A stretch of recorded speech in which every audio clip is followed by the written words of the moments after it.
Tatlo ang nasawi sa Talayan, Maguindanao del Sur matapos makaranas ng pagsusuka, pagtatae at panghihina ng katawan dahil sa kolera.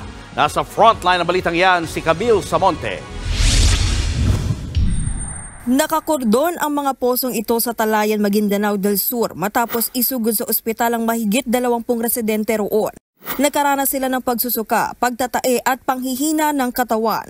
Ayon sa Integrated Provincial Health Office ng Maguindanao del Sur, tinamaan ng kolera ang mga pasyente.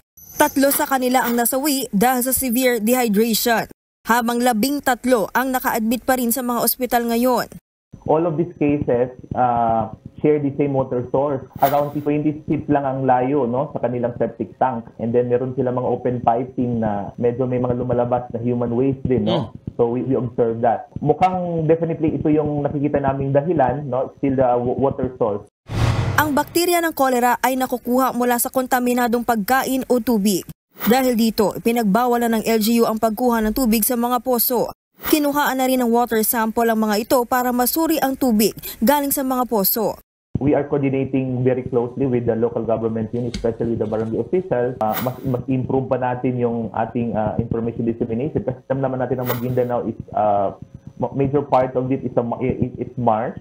And then we continuously call, no, yung ating LGU really to enforce yung mga local ordinance natin towards WASH, no, yung water and sanitation hygiene program natin as well as the zero open defecation. So napakalaking tulong ito para ma-prevent, no, yung mga ganitong cases.